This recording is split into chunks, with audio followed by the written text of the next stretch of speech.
Before we jump in, don't forget to go ahead and subscribe and like this video if you're watching us on YouTube. And if you're listening to this on Spotify, then go ahead and give us 5 stars and follow us, because then you won't miss out on another episode that comes out in the future. 5 stars. 5. 1, 2, 3, 4, 5. It helps us grow the show and help us bring you guys more episodes and better episodes as well. And yeah, let's get into it.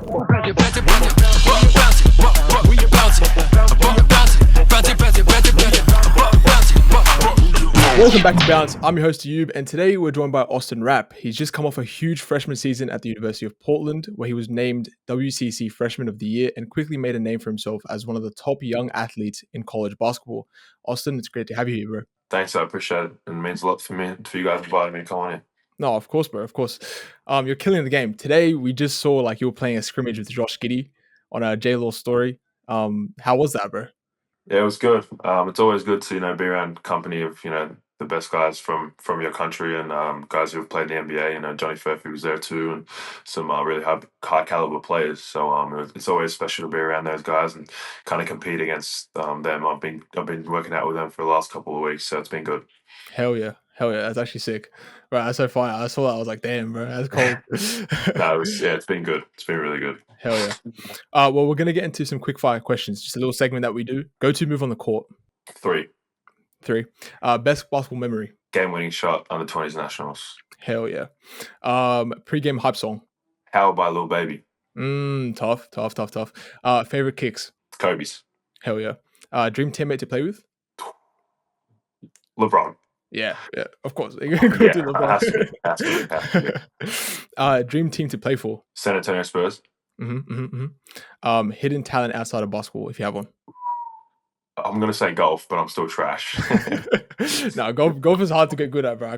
Man, I'm getting there. Hell yeah! All right, so we're gonna get into like your basketball journey. What first got you started into basketball? From a young age, my whole family's like my family's played. I've got 3 older siblings, and my mum and dad both played. My dad went to the University of San Diego and was inducted to the Hall of Fame there and played college hoops there, and came out here to play pro and met my mum, and then so I kind of grew up in a basketball family. I was basically lived at Dandenong Basketball Stadium. I was there since a young age, and started playing when I was like 3, like the little hoops on the Dandenong Basketball Stadium. So. I was kind of born into the game of basketball, so it's just a given that I continue to play it. 100%. That's actually sick. How was it like kind of growing up with them? Like, did you feel competition, or was it like you always got help from them, or what kind of? Yeah, a bit of both. I feel like it was good. It was good in a sense, we could go outside and I could go shoot my brother, and we would play 2-on-2 basketball. I've got 2 sisters, so we'll do boys versus girls. I'm the youngest, so it'll get competitive out there. There'll be scraps and fights, but I feel like they push me every day to be better, and me watching them achieve goals kind of, like, in a sense, drove me to achieve mine. And I really appreciate the bond that I've had with my siblings and like with my family growing up, and just them always supporting me in the next journeys that I'm taking, and I'm also doing the same thing back. So, speaking of the best basketball memory that you had, you hit the game-winning shot to win a national championship at just 17 years old. That's a shot that people dream of making. Can you walk us through that? Like, how was that? Yeah, it was honestly so crazy. Like, like when people bring back the memory today, like it's. When it first happened, it didn't really kick in. Like I was just the adrenaline was still pumping. Like I didn't even know what to do. I don't know if I made the shot and ran off the side of the cameras and stuff. So, to be honest, I like look back at that and it's so crazy to like say that I hit that shot like to win the national championship. It's like when I tell it back to people today, I kind of just shot and pray. Put that thing up and I prayed, and I was lucky enough to go down, and it's probably going to be one of the most memorable parts of my life and moments of my life that I'll always remember. So yeah, hell yeah, dude, like that has to be insane though. Like what kind of, like, as you took the shot, what was like in your head? You're kind of like, I just hope that it goes in. So like when I shot it, I was like, shot it and I was like, damn, that actually looks good. Like it looked good out of the hand. So my initial thought was like, all right, like it's a chance. Like that's the first thing. You've got to put it up to give it a chance, and it was a chance. And once it went down, I was like, oh, like I didn't know what to do. It was crazy, and it was a fluke, no doubt. Like if I did that 10 times, I probably wouldn't even make it. So it went in, and that's all I could really hope for, and we got the dub. So yeah, that's it. Your development with the Knox Raiders was kind of like huge, including back-to-back NBL 1 championships. How did the second one compare to the first one? Yeah, obviously, I was only 17 years old when I won my first one. it was really surreal. Like being a 17-year-old to win like a pro, a pro competition and be a part of a team and actually contribute was something special. And Knox has done a lot for me. Coaching on and Knox program has just done a lot for me in general. They believed in me at 17. There's not many 17-year-old kids running around playing NBL one, so they believed in me to help contribute to the team, and we won the first one, and then the second one. Well, both of them were special. Like, I mean, the second one was kind of icing on the cake. Like, I'm about to go to college, and I've just won two pro championships back to back. So, it was really surreal, and it also gave me a lot of clarity that, like, how cool it was to do that at such a young age, and kind of take my experiences over to college and help try and win some more in the college space. Hell yeah. What did the belief that they had in you, how did it affect you? It just like gave me a lot of confidence. Like, a 17-year-old kid being said, like, you go out there and just be you. Like, there's no pressure, there's no added pressure. Just go out and do what you do. It's like it says a lot. And if a coach gives you that kind of leeway, it's kind of like you don't feel pressure to stuff up. You make mistakes, and it's okay. You learn from it. That's like the same thing was going to be said every day. Everyone's going to make mistakes, but it's how you respond. And I think credit to Matt Nunn, who's still the coach there now. He had a lot of belief in me and still does. So Well, how did your MBO one experience kind of prepare you to the next for the next level? no, I think like there's no better way. I think I did that with the NBL one, and then I went with the Phoenix and trained with them, and was a development player there, and got some burn there. Like to have pro experience at 17 before you go out of college sets you up just for the physicality of the game and the smarts, just kind of everything. It really set me up to good habits, bad habits, and to go. A lot of college kids go there and they're starting to build their habits from college. I feel like my habits were built before Before college. college? So Yeah. it gave me a bit of a boost ahead of some of those guys just because they've never been in an environment like it. So it did whirlwinds, honestly. I like the way my journey went. I kind of started NBL one and I actually started playing youth league. I played youth league and then I played NBL one and then I played NBL and now I'm at college. So like I'm kind of building the like each step has its own unique values and I think it's different for every person, as you know. Everyone has their own journey, and it's just how you make yourself out of that journey. And I think I'm in a good point of my journey right now. I'm just going to continue to get better every day and build as a player and build on and off the course. So 100%. Well, what do you think the main difference is between MBO one and college hoops? I think biggest thing like there's I would say that like the athletes in college are a lot better than NBL one. Like there's they're quick and they can jump high, but then there's the physicality difference is probably more physical in NBL one just because a lot more like older guys. They're bound to be more stronger. But honestly, like it really did set myself like it really did set me up. As you said, I went into college and had a really good year last year, and was lucky enough to win freshman of the year at Portland and transfer to a really, really big school in Wisconsin and hopefully continue to strive and get better every day. Hopefully, how would you say the pacing was? Because I know that pacing in college is a lot like faster than Oh how would yeah, you say so it's faster yeah, than MBO one? yeah, but that kind of suits my game. Like I like getting up and down. Like I can shoot the ball. I'm a big that shoots it right. So for me to get up and down and have point guards on my team that find me in transition, I'm good at finding spots on the court where I'll be open. So I think like it was quick, but it also suited my game in a sense. And once that conditioning was down, I could run a lot of games out. I was playing 35 minutes a game, so for me, it was like kind of suited my playing style to a T. That's good though, because some people have to like really like accustomed to the different pacing. Well, moving to the NBL, you became a development player with the Melbourne Phoenix. What did you take away from that experience? I mean, honestly, that was probably a crucial part in building who I am today. They believed again a 17-year-old kid. It can't be a DP. I just turned 18 actually, so to learn from guys like Mitch Creek and Alan Williams, Reese Fague, and Gojak Gagler, guys who have been established in the league and guys who have played professionally in the NBA, in Europe, in Japan.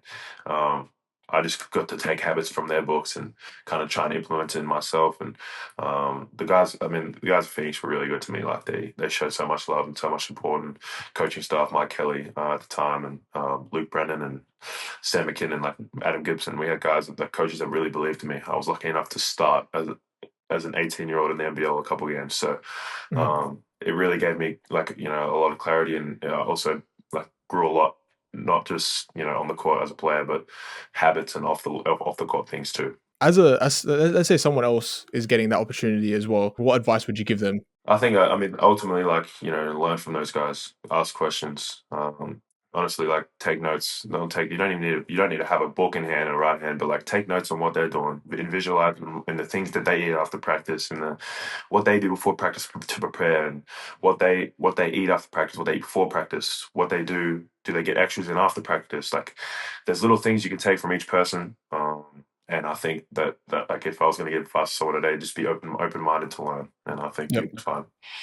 Hell yeah. Well, about college, take us back, right, to freshman year at Portland, WCC Freshman of the Year, six-time Freshman of the Week, led all WCC freshmen in threes and averaged nearly 14 points a game. That's a huge first season of college basketball, obviously. What did you take away from that season? Honestly, again, like, it was so surreal. I was lucky enough to go to a program where they believed in me. Coach Leggins and the coaching staff kind of gave me the keys a little bit. And even though I was a freshman, they said, "We want you to stuff up. We want you to grow. We want you to keep getting better each and every game." And I got the green light to make plays and be able to be myself and play within my game. And lucky enough, I was had a really good year, and it's kind of set me up perfectly. And I couldn't thank Portland enough. Like, I didn't like honestly, it's the support and love that they had for me even after leaving is incredible. And I'll be forever grateful for that, for the opportunity that they gave me, and they kind of set me up. So I'm always show love to them. Well, you're like already showing like heaps of versatility at like 6'10". What parts of your game are you like really most focused on developing right now? I think right now, my body's changed a lot since I've been, just trying to transform my body if I can get quicker and be able to defend 1 through 5 and being able to guard guys on the perimeter and being able to, switch out and guard little quick 6-1 guards, that can really fast and can shoot it. Like, if I can build that into my game, keep continuing to work on my body, keep continuing to work on my athleticism, but being able to, show my versatility, being able to come off ball screens and being able to show that I can handle the ball and make passes. I think that's a game that I've started to develop more, and I'll continue to do so as I keep, working out every day and, working out with guys that believe in me to do that. And Wisconsin's a place for that. So No, it's good. Like I can see the determination in like what you're saying, and it's always good to have that. Like no matter what like level you are, like in basketball as well. But if basketball wasn't an option, what would you be doing? good question. Um, I would say AFL football. I love my footy. I always get out Hell yeah. kicking footy with my fam. I've got a big kick. I just can't kick straight. So I feel like, if I feel like I could jump in full forward for a team and kick a few snags and maybe jump hit in the ruck here and there. But no, it would probably be AFL. But that's what I'd probably say. Hey guys, just wanted to take a quick break from the episode to tell you about today's sponsor. It's us, Bounce. Bounce is more than just a podcast. It's a platform for hoopers, and we're looking to grow it. And we want sponsors to get on board to help us. So if you run a brand that wants to reach a real basketball audience, hit us up. But in the meantime, the best way you can support us is just engaging with our content. We see everything and we really do appreciate it all. Now, let's get into the episode. What advice would you give your younger self? I think, for me, I started working. I just had to figure out that I was going to be good at basketball. I started working out really hard too late. I think I've always loved basketball, and I think once you're determined on doing something, like, work your ass off is the main advice I'll give myself. Like, you never know what's going to happen, and the only thing you can control is yourself. So I think a big thing is, if you really want to do something, you can do it. Like, there's no one stopping you. So I think at a younger age, just get into it, and getting in the gym every day with my dad. My dad would always want me to get in the gym, so that would always be encouraging me. That he would always be encouraging me to get in the gym. So I think at a younger age, just taking his advice and jumping in the gym. But I feel like, yeah, that's the advice I'll give myself. Hell yeah. Well, where do you see yourself in 10 years? Obviously, a big dream of mine is, going to the NBA. Hopefully I can do that. But honestly, 10 years, I just hope I'm still playing professionally somewhere, and hopefully, looking after my family and just playing hoops and doing the things I love and being able to support my family in every way possible. So, Hopefully. Well, we're gonna go into another segment. This is our first time doing it, okay, so mind give us cut us some slack if no problem. but I'm excited. So it's called basketball word association, right? So I'll say a word, you say the first word that's like comes to your head. Okay, All right. Handles. carry on. Food. Ooh, Hell I'm gonna say Mexican because it's my favorite type of food. yeah. Hell, that's actually cold. That's a good one. Yeah, Travel. planes. Mm. Dunk. Anthony Edwards. Goat. LeBron. Pressure. Jalen Brunson. Dream. NBA. Music. Drake. Hustle. Wait, I'm gonna say. Hold on. Can I give you 2 for those last one? Yeah. Let's say Drake / Morgan Wallen. Oh, okay. All right. Okay. I see. Yeah. You. Hustle. TJ McConnell. Family. Everything. Loyalty. Kobe. Oh, that's a good one. Home. Nothing better. Crossover. Can I go Kyrie again? Yeah, go for it. Kyrie. Hell yeah. Kyrie. Passion. Hoops. Alley-oop. LeBron. Hell yeah. Wild card. Ooh. I'm gonna show love to Dyson Daniels. Tough. And clutch. I'm gonna go with Steph Curry. That is tough. That is actually tough. Hell yeah. I like that segment. I respect it. I love it. That was a good job for your first time. I'll give you that. Thank you. Yeah. Well, that's pretty much been it, you know? Like, we've talked about everything. Sure. You have the stage. Say anything you want to say. Show love to people that you want to show love to. The stage is yours. I appreciate you guys having me on. I'll just shout out to my older sister Gemma. She's she never says I give her love, so I'm gonna show her love, and her support never goes unvalued. So shout out to my sister Gemma and her partner Tanel. Hell yeah. Well, thanks again for coming on the show, bro. It's been a blast. We're excited to see what you have for us in the future. And yeah, man, can't wait to see what you do. Thanks. I appreciate you guys having me on. No worries, bro. Thank you.